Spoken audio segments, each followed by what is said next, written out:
ଯେତେବେଳେ ରାମ ରାବଣ ଯୁଦ୍ଧ ସରିଗଲା ତାପରେ ପ୍ରଭୁ ରହିଲେ ନିଶଞ୍ଚଳରେ ମାନେ ନୀଳାଞ୍ଚଳରେ ରହିବା ଭିତରେ ପ୍ରଭୁଙ୍କୁ ରଖିଦେଲେ ଆମର ଲକ୍ଷ୍ମୀଙ୍କ ମନ୍ଦିର ଦ୍ୱାରପାଳ ହେଇଛି।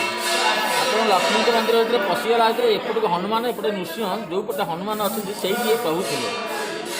ମା ଶୋଇପାରିଲେନି, ତାଙ୍କ ନିଶ୍ୱାସ ଘୁଙ୍ଗୁଡ଼ି ମାରିବା ଭିତରେ ମା ଶୋଇପାରିଲେନି।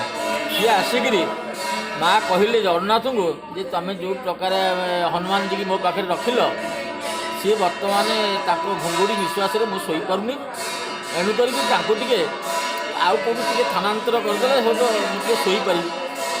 ପ୍ରଭୁ ଆସି କହିଲେ ହନୁମାନଜୀକି ପ୍ରଭୁ ଆସି କହିଲେ ହେଲେ ହନୁମାନଜୀ ତମେ ତ ମୋର ବହୁତ କିଛି ସେବା କରିଛ। ଏଠି ଆମର ଥିଲା ଆଗେ ଅଞ୍ଜନାଙ୍କ ମା ଥିଲେ, ଏଠି ଅଞ୍ଜନା ମା ଥିବା ସତ୍ତ୍ୱେ ଏଠିକୁ ପ୍ରଭୁ କହିଲେ ତୁମେ ମୋ ସେବା ତ ବହୁତ ତୁମେ କରିଛ, ତୁମେ ଅଞ୍ଜନା ମା ସେବା କରିବା ପାଇଁ ପଳାଇଯାଅ, ଅମୁକ ଜାଗାରେ ଅଞ୍ଜନା ମା ଅଛନ୍ତି।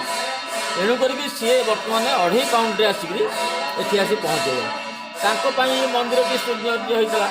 ଇଏ ଏତେ ବଡ଼ ବିଶାଳ ମୂର୍ତ୍ତିକି ହେଇନଥିଲା, ଇଏ ସୂକ୍ଷ୍ମ ରୂପ ହୋଇକି ପଶିଗଲେ। ଦେଖିବେ ଯେ ଦୁଆରଟା ଏତିକି ଓସାର ଥିଲା ନାହିଁ, ମା ପାଖରେ ଯାଇକି ପଶିଗଲେ ସେ ତ ସବୁ ପ୍ରକାର ରୂପ ହୋଇପାରିବେ। ତେଣୁକରି ମା ପାଖରେ କି ବାବା କ'ଣ ତୁ କୁଆଡ଼େ ଜାଣ ବର୍ତ୍ତମାନ ମୋତେ ପ୍ରଭୁ ପଠେଇଲେ ତୋ ସେବା କରିବା ପାଇଁ ମୁଁ ତୋ ପାଖରେ ରହିବି। ଆଉ ମା ପୁଅ ଭିତର କଥା ଇଏ ତାକୁ କ'ଣ କଲେ ସେ ରହିଲେ ତାଙ୍କ ସାଇଡ଼୍ରେ ପ୍ରଭୁଜୀ ରହିଲେ। ମା ତାଙ୍କ ସାଇଡ଼୍ରେ ଅଛନ୍ତି, ତାଙ୍କ ମନ ଆଉ ବୁଝିଲାନି। ନୀଳଚକ୍ରକୁ ଦର୍ଶନ ତ ତାଙ୍କର ହେଉଛି ମେନ୍ କଥା। ଏଣୁ କରିକିରି ସିଏ ସେଇଠୁ ତାଙ୍କ ସକାଶେ ରଜାଙ୍କୁ ଆଦେଶ ହେଲା, ରଜା ଏଠି 120 ବାଟି ସମ୍ପତ୍ତି ଖଞ୍ଜିଲେ।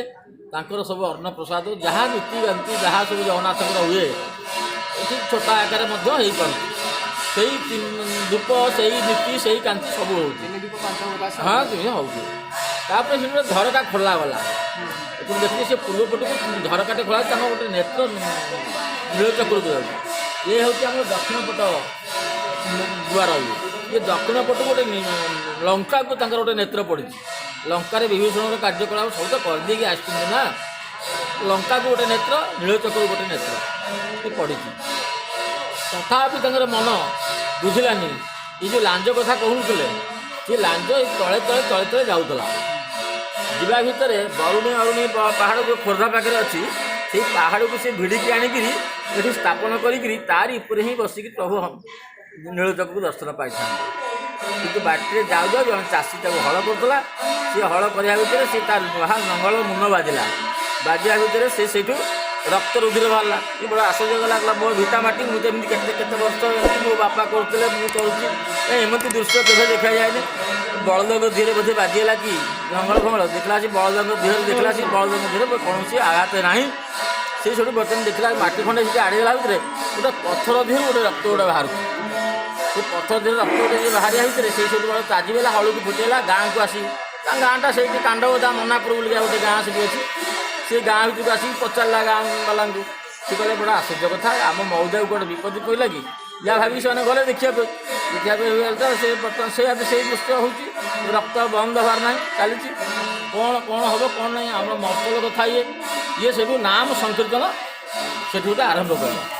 ନାମ ସଂକୀର୍ତ୍ତନ 2-4 ଦିନ ହେବା ଭିତରେ ଏ ପ୍ରଭୁ ସ୍ୱପ୍ନ ହେଲେ ବଡ଼ ପଣ୍ଡାକୁ, ଯାହା ତୁମେ ତାଙ୍କୁ ମନା କରିବ, ସେ ବଡ଼ ଅସ୍ତବ୍ୟସ୍ତ ହେଉଛନ୍ତି, ତାଙ୍କୁ ମନା କରିବ ମୋ ଲାଞ୍ଜ କେମିତି ଜାଗା ଯାଉଥିଲା ଆଉ ସେଠି ମୋ ଲାଞ୍ଜ ସେଠି ରହିଲା, ଆଉ ଯିବାର ନାହିଁ, ସେଇଠି ରହିବ। ବିଘ୍ନ ହୋଇଗଲା ଲାଞ୍ଜ, ବର୍ତ୍ତମାନ ସେଇଠି ରହେ। ସେଇଠି ରହିଲେ ସେଇଠି 2.5 ଫୁଟ ହେଇକି ଏମିତି ରହିକି ପୁଛ ହେଇକି ରହିଲେ। ସିଏ ଚାଷୀ ସେଠୁ ସେ ଜମି ଖଣ୍ଡିକ ଛାଡ଼ିଦେଲା।